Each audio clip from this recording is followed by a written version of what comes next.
You can know everything in the world, but if you're in a bad state, you'll fail, right?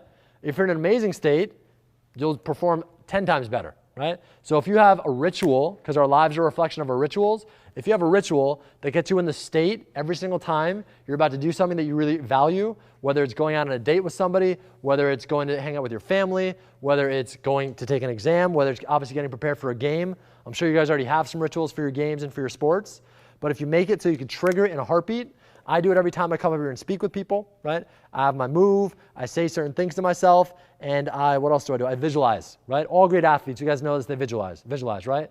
Jack Nicklaus, every time he swung a golf club, he was always visualizing it, right? So believing is important, but the most important thing in life, guys, is to do what? Take action, right? So the number one reason people don't take action, it's this thing called Lodi, right? And it's basically a law in business from Harvard Business School, and it's literally stealing tens of thousands of dollars out of your pockets. It's stealing from your potential in your school. It's stealing from potential on the athletic field, right? Do you guys want to learn about this? Say yes. Yes. All right, let me give you an example. How many of you completely lost out on an opportunity that you didn't take advantage of, and years later you find yourself regretting you didn't take action? Yes? How many of you worked with somebody, either in business or just anything on your team or just in school, and be like, hey, let's do that. It's a really good idea. Let's do it. When do they do it? Never, right? They have a scientific name for that. It's called Lodi, law of diminishing intent.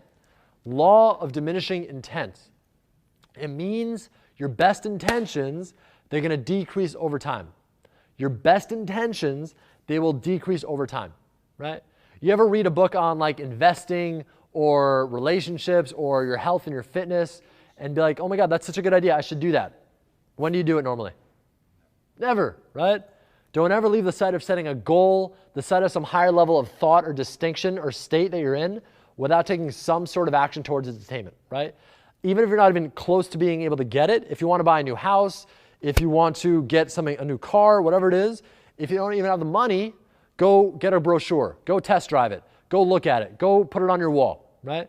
Because all those small steps, they build up to different actions and destinies over time. Does that make sense, right? Because then it starts to build the muscle in your nervous system to teach your brain and your nervous system that that's the way you want to go. Make sense, right? So do you guys want to learn how to distort procrastination in your clients' lives? You have your internal customers. You want to add value to your internal teammates, right? To your internal coaching staff, right? To your internal professors, whoever it is, right? Because people usually also have a negative connotation towards sales. I ask people, I say, hey, by the way, you're in sales. You guys all know that, yes? And people say, I'm not in sales. I say, yes, you are. If you're living on this earth, you're in sales, yes? You ever want to be in a relationship with somebody? You're in sales. You have kids? You're in sales, right? You have teammates? You're in sales, right? Or what else? If you want to get to the gym in the morning at 5 a.m., who do you got to sell? Yourself, right? And also, people, again, they have a negative connotation towards sales, even in the business context. All sales is, it's adding value, right? The more value you could add, the more you're going to bring in terms of revenue to the business, the more money you'll make, the better people's lives will be that you serve, right? Because the Latin word of sales, it is selja, and selja means to serve, right? That's all it is. If you can serve people at the highest level, you should feel obligated to reach out to them and serve them. Make sense? And if you can't, help them find somebody else that does, right?